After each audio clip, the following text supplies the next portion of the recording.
Halo investor dan tradership. Untuk merayakan 25.000 subscriber dan ucapan terima kasih buat dukungan Anda. Kali ini saya mendatangkan seseorang narasumber yang luar biasa buat Anda, yang mana beliau sebelumnya pernah menjabat sebagai Head of Research daripada MNC Securities mulai dari tahun 2010 sampai dengan 2020. 10 tahun. Dan saat ini beliau menjabat sebagai Direktur MNC Asset Management.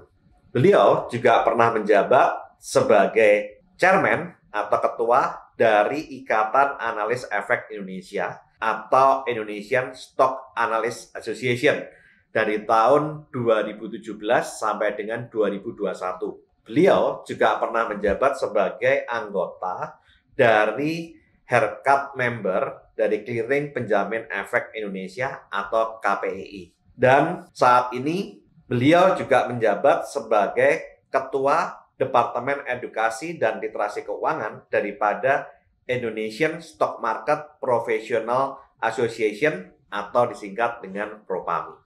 Tanpa berpanjang lebar, mari kita sambut Bapak Dr. Edwin Sebaya.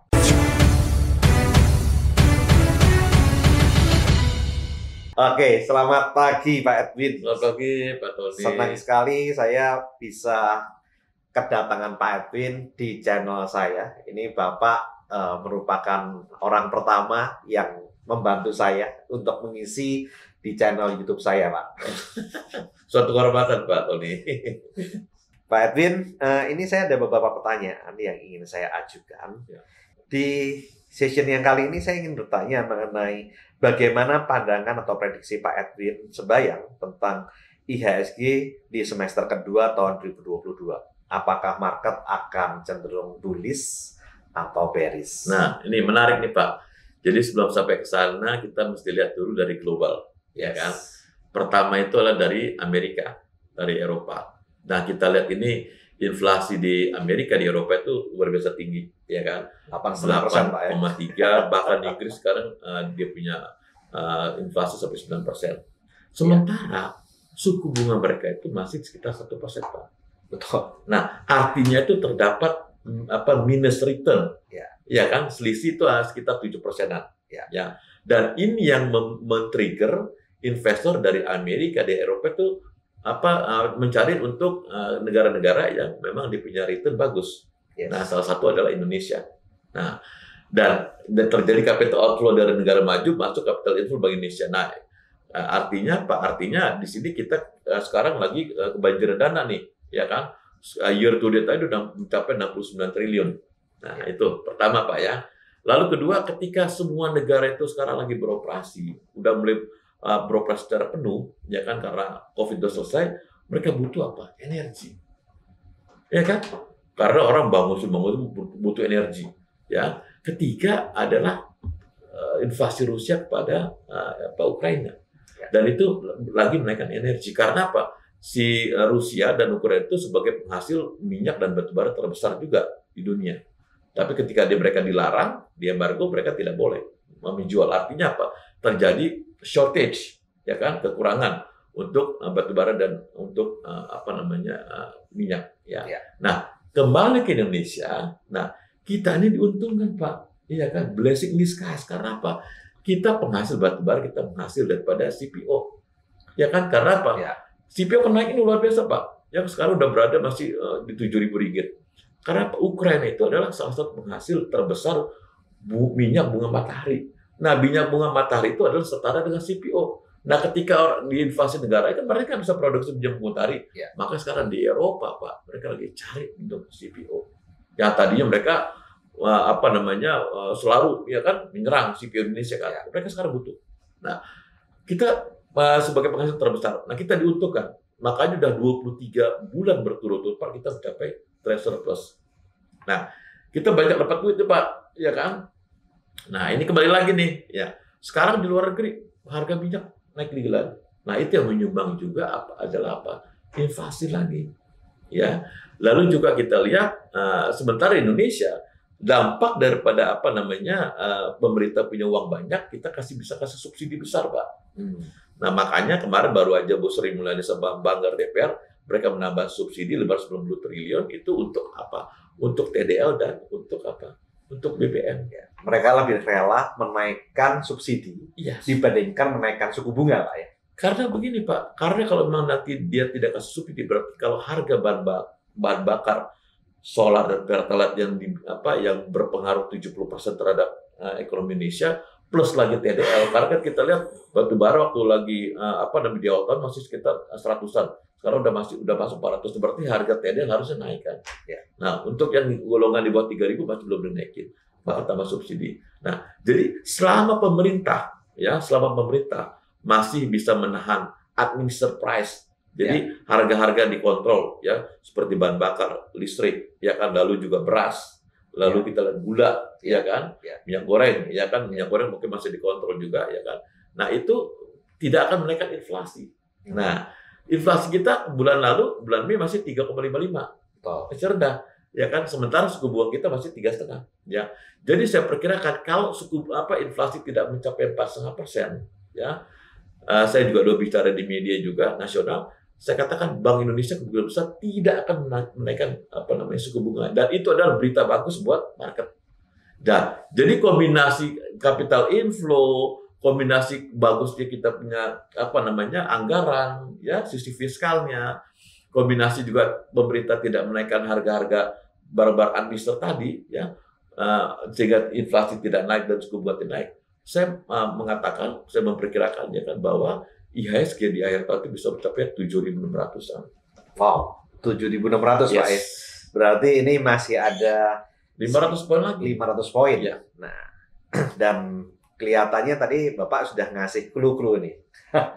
Produk CPO ini kelihatannya ya. Ini CPO, ada ALI, ada LSIP. Ya. Tambang, energi, batu bara, ya kan? Ada Adaro, ada PTBA, ya, ada Harum, ada ITMG, ya kan? Ya. Jadi bagus. Lalu ada apa? Komoditas seperti nikel timah, ada Inco, ada Antam, ada timah. Itu aja Pak. Kita fokus. Ini belum turunannya. Turunannya ada United Tractor. Turunan minyak ada Elsa. Minyak tadi ada Medco, ya kan? Ada Pegas. Nah, itu aja ya kurang lebih 10-15 saham. Kita konsentrasi udah cuan Pak. Ya. Belum lagi kita bicara tentang GDP.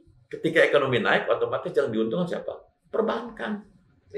Ya kan, karena mereka memberikan loan. Nah, yang menikmati kenaikan loan ada perbankan. Ya, masuk situ ada BRI, Bank Mandiri, BCA, ya kan, BBNI, ya kan. Nah, itu udah tambah lagi 20 saham misalnya kan.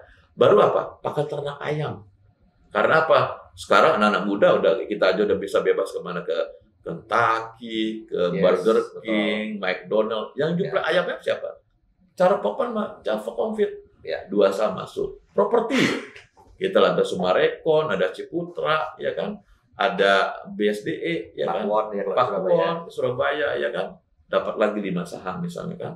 Lalu apa turun daripada properti? Semen, Indosemen dan Semen Indonesia. Nah, turunan lagi apa? Itu adalah misalnya kita lihat seperti tile, ubin. Nah, itu pasti naik lagi Pak. Nah, lalu infrastruktur tadi, jalan raya, jasa marga, Pegas juga termasuk infrastruktur, bisa juga masuk. Nah, jadi kalau udah ada 30 saham Pak yang kita punya, mau dibolak-balik kan tergantung lagi besaran dana kita punya kan. Saya rasa cukup dikonsentrasi. Diversifikasi Pak ya. Iya, entah mana yang mau jalan duluan ya. Iya, cukup. Tapi ada yang menarik Pak. Tadi Bapak membahas mengenai CPO, yang mana harganya sudah naik, kalau nggak salah ini all time high ya Pak ya, sampai 7.000 ya. 7.000. Tapi kalau dilihat secara harga saham, itu LSIP, kemudian ALI, Esgro, itu masih belum mencapai all time high loh Pak. Karena begini, harga naik, ya kan, tetapi dia tidak bisa produksi secara cepat. Kan kita bisa mendorong ayo pohon pohon ayo cepat produksi nggak bisa Pak, kan ada jangka waktu. Lalu juga tambang Pak, dan juga saya dengar terakhir itu adalah kekurangan kekurangan eskavator atau kekurangan dump truck. Jadi mau produksi besar nggak ada eskavator, nggak ada dump truck, nggak bisa gue naikin.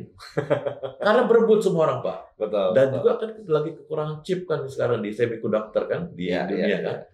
Jadi sekarang dump truck apa eskavator saya lihat lagi shortage juga, lagi kekurangan. Nah itu makanya mereka tidak bisa pompa terus menerus kan. Nah itu Pak gitu.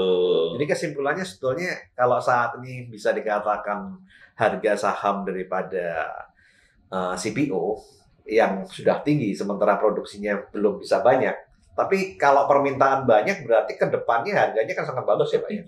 Masih bisa sekarang bisa dikolek ya Pak harga saat ini. Dan jangan lupa faktor salah satu adalah Rusia ini masih akan lama invasi Ukraina. Artinya apa? Harga komoditas masih akan naik cukup lama. Apalagi kan kita lihat sekarang Swedia, Finlandia mau masuk lagi NATO. Mulai muncul tegangan baru lagi kan? Betul. Itu masih akan lama Pak. Dan Rusia itu there is no turning point. Tidak ada namanya dibalik lagi untuk tidak menyerang Ukraina. Artinya apa? Harga minyak, harga batu bara, nikel timah masih akan terus jangka panjangnya bagus ya. Nah itu. Makanya saya optimis akhir tahun IHSG 7.600-an. Ini kabar baik nih buat investor dan tradership, ya kan? Nah, masih ada 500 poin. 500 poin itu gede loh. Gede, Pak. Gede, Pak. Jadi, ini kita ketiban berkah ya, istilahnya ya. Dari major market masuk ke emerging market, dan mereka menuju ke Indonesia karena kita punya banyak sekali sumber daya alam yang sangat bagus. Benar, Pak. Nah, maka dari itu teruslah berinvestasi di Bursa Saham Indonesia. Oke, terima kasih banyak Pak Edwin. Senang sekali bisa bincang-bincang dengan Pak Edwin dan berbagi ilmu dengan rekan-rekan di rumah. Oke, sampai ketemu dan terus lakukan saving, investing, protecting agar hidup Anda makin sip. Saya Tony Hermawan dari Karyo. Sampai jumpa di Puncak Kemakmuran.